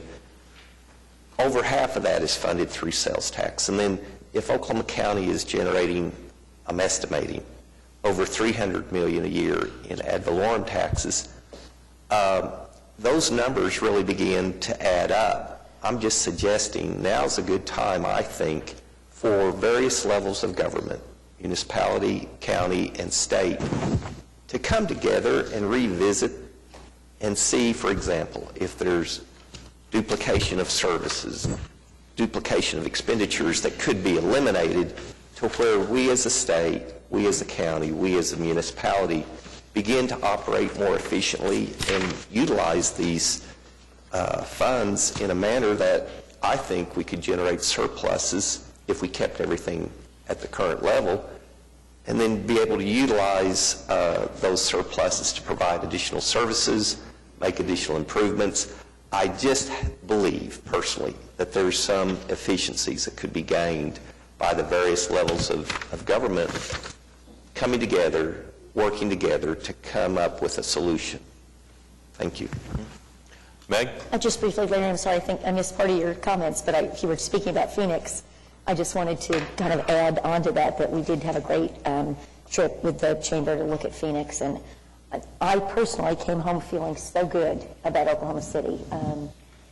Phoenix has a tremendous amount happening in their downtown and all over Phoenix. They've got interesting transit. We really learned a lot, particularly about the very unique relationship between Phoenix and Arizona State University, which I think might lead us to some great conversations with some of our higher learning institutions about what they might consider doing in downtown and around the inner city. But that all being said, I think as we got on the plane, we all felt so positive about the momentum in Oklahoma City and really proud of what we've done to diversify and solidify the future going forward. Yeah. Thanks, Meg. John? Nothing? Okay. City manager reports. To start, we have Mike Carrier here with CVB to give us his update. Thank you, Mr. Couch. Council, good morning. Mike Carrier, President of the Convention and Visitors Bureau. talk to you just a minute about our second quarter. Obviously, we're on the same fiscal year you are on, so we finished our second quarter in December. Through the first 2 quarters of the current fiscal year, business is remaining good. Our hotel occupancy has remained above what we had feared that it might be, and certainly with some of the downturns that we've seen in other economic sectors, we have still continued to do pretty well in that sector. In terms of our activities, our convention and sports sales, for the first half of the year, we have booked 109 new conventions, meetings, activities coming into Oklahoma City. Represents about 96,000 future hotel room nights. That's about 49% of our goal. That puts us in very good position as we move forward to the second half of the year. Of that number, 61 groups and 53,000 room nights were booked in the second quarter. In terms of leads, and the lead numbers is our pipeline. That's groups that we're talking to that may be as much as 5 or 6 years out, or groups that are right on the cusp of making a decision for even 2017, or even 16, but mostly 2017 and beyond. We had approximately 98 groups and about 73,000 room nights in the second quarter in the leads. Have 205 leads and about 220,000 total room nights in the pipeline for the first half of the year. So a good, strong first half of the year. In the equine and livestock market, we continue to be extremely strong. Oklahoma City shows very, very well. It's kind of the place where we hang our hat. We brag about being the horse show capital of the world, and we certainly are. I've told you before, but this summer we'll have a new show. It's actually a show that's returning to Oklahoma City but hasn't been here in about 15 years, the Arabian Horse Youth Show. And so we're very, very pleased with that. Numbers for the fall show series were up. Not huge increases in numbers, but obviously anything that is on the upswing is very positive. The comments in the barns and in the show arena during the fall championship shows were all very, very positive. People are extremely pleased to be there. And one particular group, the National Reining Horse Association, which is just recently, with the help of the folks at the fairgrounds and long-term planning, has moved into new headquarters, the old Armory on Reno. That is their international headquarters, and so people from around the world that are involved in the sport of reining are constantly talking about Oklahoma City and seeing what we're doing. So the equine and livestock events, very, very good. One note, coming up in March, in about 3 weeks, is the 101st Oklahoma Youth Expo. We celebrated the centennial last year. Chance for kids from all over the state to come here and show their livestock that they have raised. So a big crowd of young people coming in, and a great 11-day event at the fairgrounds in Fort Oklahoma City. In the tourism side of the house, this is motor coaches, leisure tours, leisure travel, all of those types of things. The motor coach industry is doing pretty well. We are looking forward to this coming spring when the Museum of Art opens the Matisse show. We're getting great inquiries and reviews on the possibilities of group travel for that. But right now we're doing pretty good, 236 groups during the fall and winter. Spring is obviously our heavy time for group tours, and then with a blockbuster like the Matisse show, that also tends to bring in a considerable amount of business. 115 groups, 5,000 passengers, and about 1,100 room nights in the second quarter.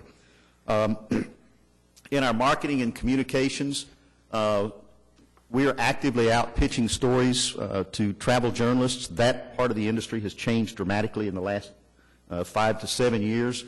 You don't see as many stories written in print publications, but there's a whole lot of stuff on the internet, a whole lot of digital processing now, and we're well into that.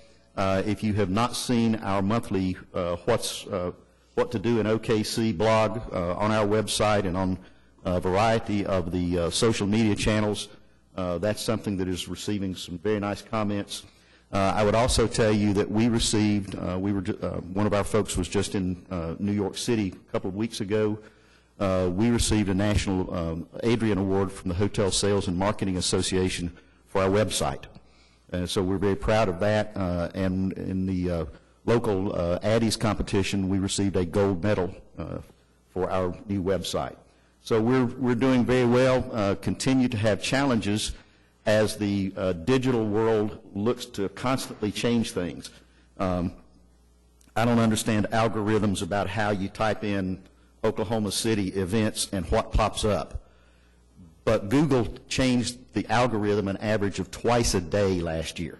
So I don't think anybody understands what's going on there, except that we continue to try to stay as current as we can and keep that as much a presence of mind as we can do to let the world know what is going on here in Oklahoma City. Last but certainly not least, in the second quarter, we still had a positive income of hotel tax. For the year, we were still up about just under 2% for the hotel bed tax. Obviously, that's great, considering all the other things that have been going on in the economy. I would remind you that that is an add-on tax that the people staying in the hotels are paying state and city sales tax and hotel tax, but they're paying a whole lot of money also in taxes outside those hotels. So food and beverage, anywhere that they are buying retail, et cetera, they're paying sales tax.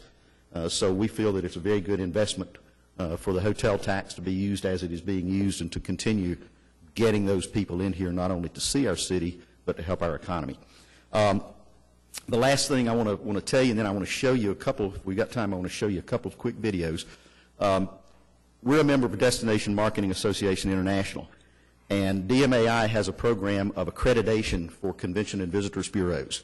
It's an arduous process, but we were notified the end of December that the Convention and Visitors Bureau has become an accredited bureau of DMAI. We're very proud of that. What it says is that we're doing things right as it compares to standards in the industry. Here's the video. Here's one of the videos. This is one that we shot. This came from our videographer in-house. This is downtown in December, and obviously all of this video is something that VOKC, the CVB, others can use to help promote downtown in December again next year. It's about a 90-second video.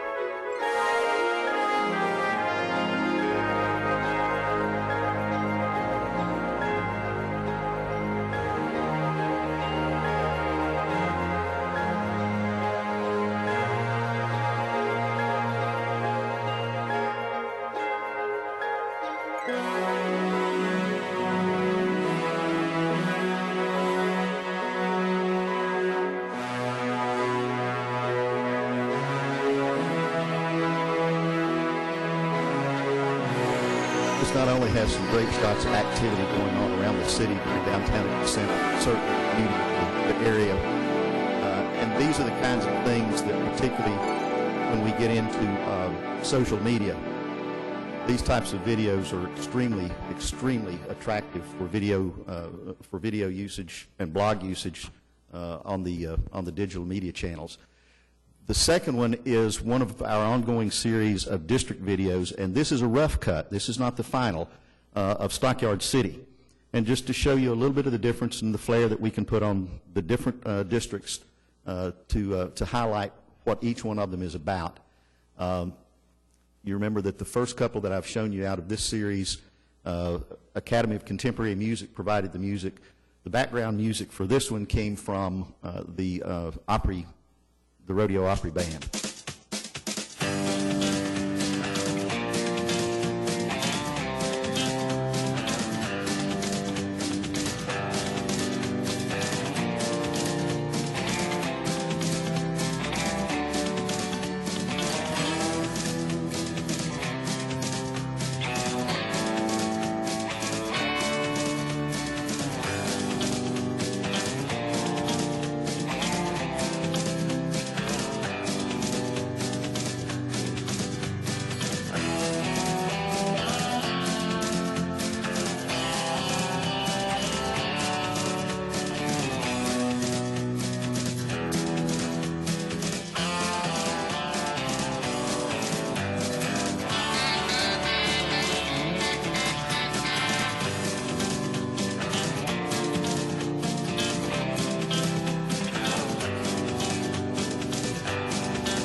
great way to showcase some of the Western heritage here in Oklahoma City and show people that they can see a variety of different things here. So that's it. Appreciate you guys as always. Thanks for the support, and be happy to answer any questions if anybody has any. Just a couple of comments on your behalf and the All Sports Association. We're entering into a very busy time with sports events coming in. The Big 12 women's basketball tournament is coming in. That's an event the Big 12 has moved around the region, but we've got it for the next 5 years, longest contract they've ever signed with the city. We also have the Big 12 baseball, which was held in Tulsa last year, back in Oklahoma City this year, and we also have a 5-year agreement on baseball. Again, I think that's the longest contract they've ever signed. We have NCAA men's basketball, first and second round. We expect the Sooners to host that regional or be the number 1 or 2 seed in that regional. We have the Oklahoma City Memorial Marathon coming up in April. We have the Olympic trials for kayak coming up in May. We have the Softball World Series coming up in June. And hopefully we'll have the NBA playoffs if things are continuing to go. We have a very active calendar, and in addition to all of those things, all the conventions and conferences that take place during the spring as a normal rotation. An American Ninja Warrior. Yes. Yeah, if you didn't see that, I would suggest that all of you go into training immediately. American Ninja Warrior, if you've seen that on NBC, we were selected over Dallas and Denver to be host city in the South Central Middle U.S. Whoever wins here goes to Las Vegas for the finals. It's a very interesting project because they are going to, first time they've ever filmed at a state capitol. They're doing it on the south lawn of the state capitol, the parking lots and lawn there with the capitol in the background. A lot of people have asked about how do they get tickets to see it. That's an NBC issue, not our issue, but I will tell you this, they tape at night. They start at about 6 in the evening and go until midnight is their first taping session. Their second taping session begins at midnight and goes till 4 a.m. And if you have a ticket to see one of those tapings, you have to stay the entire time. So if any of y'all would like to go watch from midnight to 4 a.m., I think we can probably help you get tickets for that part.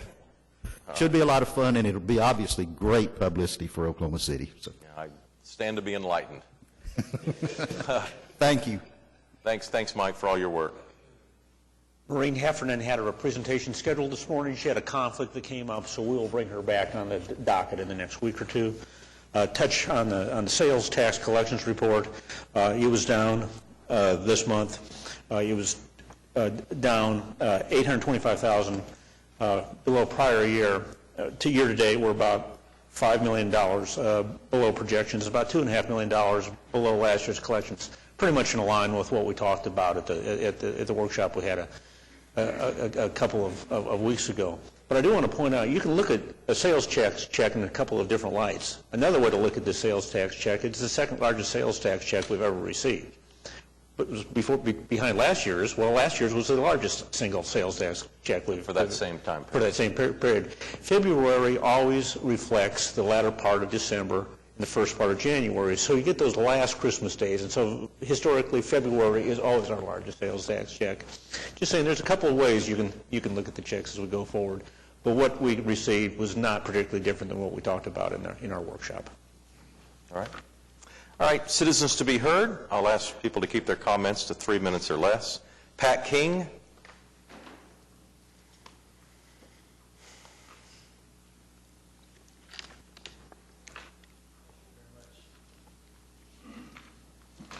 Morning, Pat. 11800 North Ecker. Thank you very much for your service, Council, Mayor. Appreciate it. Bring you greetings from the residents of North Ecker. I'm just nobody special, citizen, taxpayer, concerned community coordinator, I guess. In the interest of time, just you can see I've made a little presentation there for you that shows where we are located. We're in the area of Air Depot in 122nd. John Pettis is our council member. We represent about 25 homes, 25 families. Most of us are, I say us, most of the residents there are retired, fixed income. They represent people who have lived in this area since the 50s and the 60s. On the second page, you see what a typical home on Ecker Boulevard looks like, or Ecker Road. It's an older neighborhood. It's kind of lost in amongst the area of extremely rapid development. You'll notice that area is booming. We are in what we used to call Worcester area. Now is Oakdale, or it's serviced by Jones and Edmond high schools. What's at issue is something has happened, and we don't know exactly what. The residents are miffed or questioned. For some unknown reason, in about 2005, we wake up in the morning and find that someone has changed Ecker Road's sign from a green sign from a maintained road, which Ecker has always been a publicly maintained road. That is not a question. That is undeniable. And we wake up one morning and find that it's been changed to white. Nobody has been notified, and we start making phone calls and find out that the county has no idea what happened.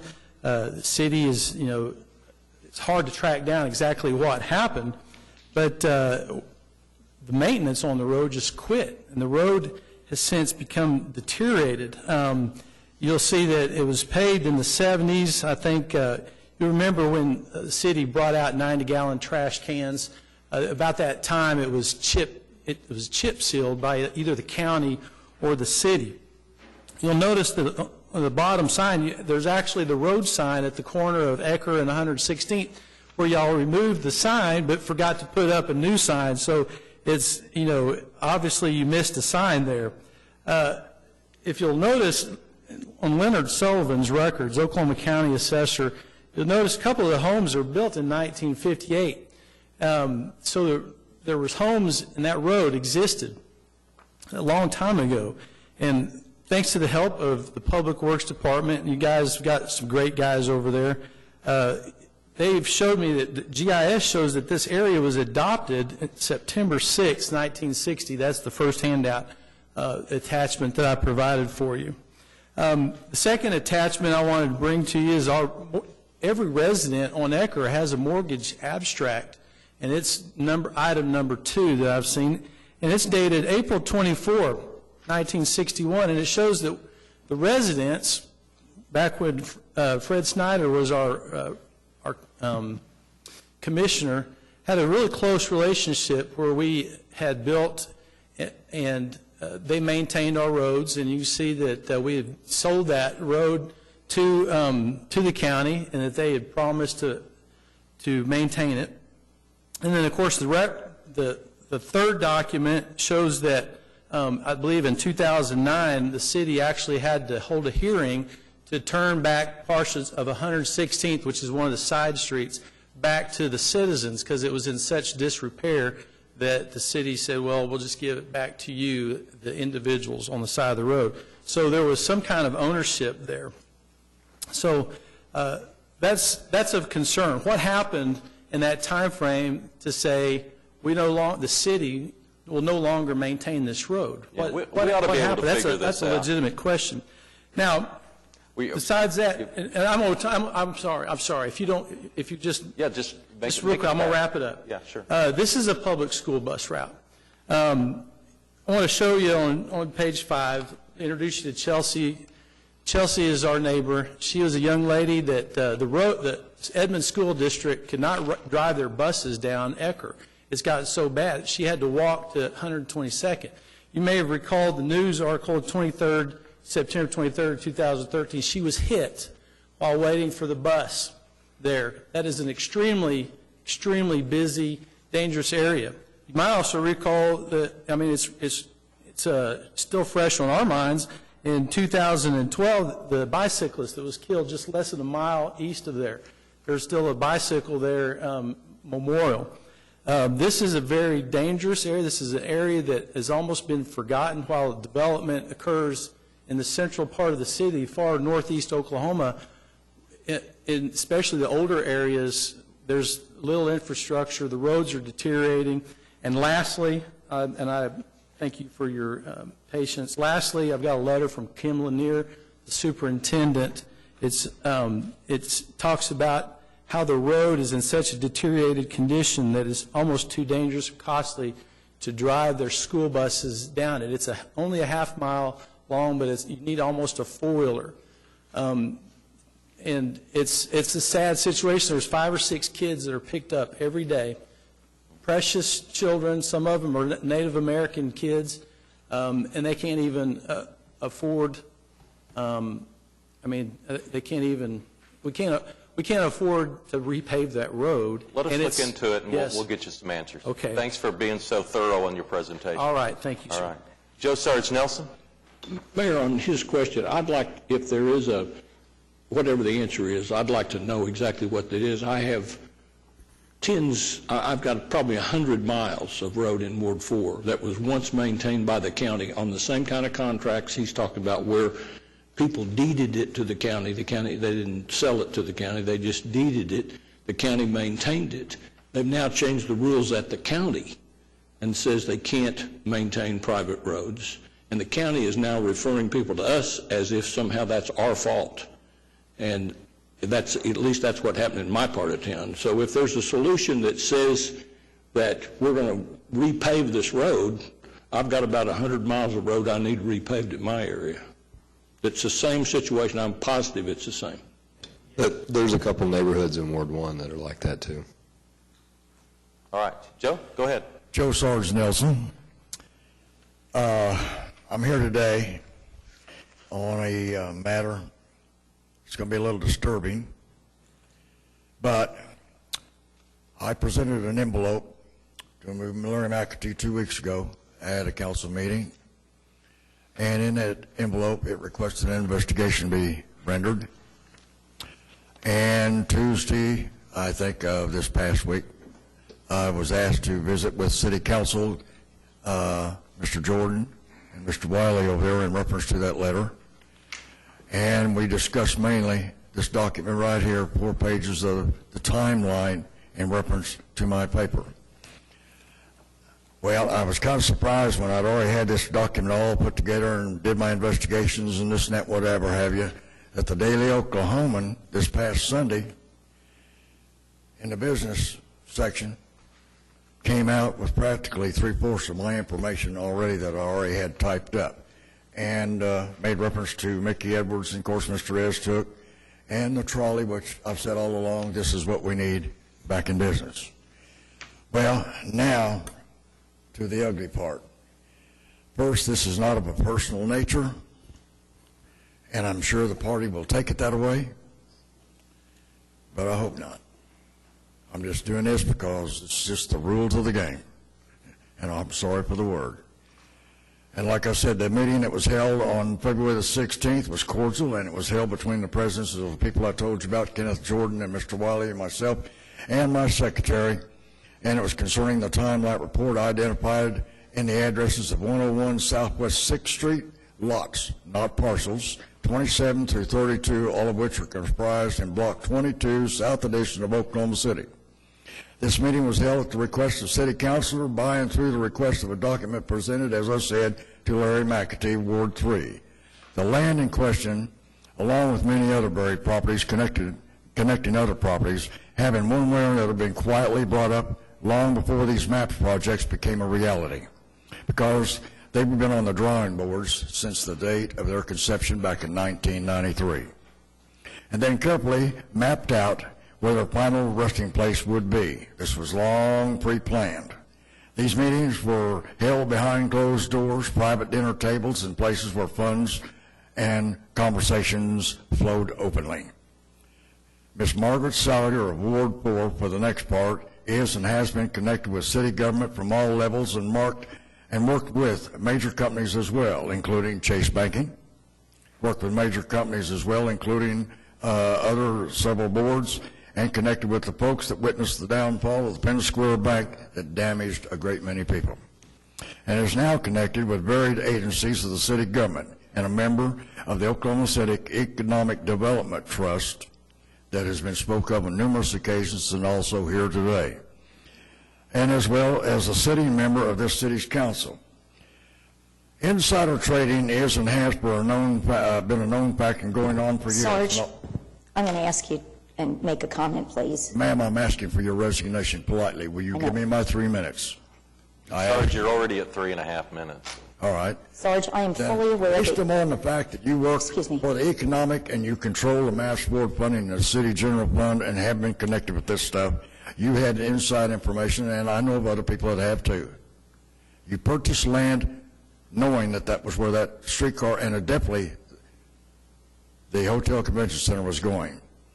You sold it and went through a private source twice the same way and sold it back to the city of Oklahoma City, an agency of which you represent Sarge, you know that on is the not board. true. You met with the city attorney's A office. conflict of You know interest all of does the facts. exist, and I'm calling for your resignation. And I will be here next week, and if it's board meeting, the council don't handle it, I'll legally get it done. Thank you. All right, we have executive session. We'll be back.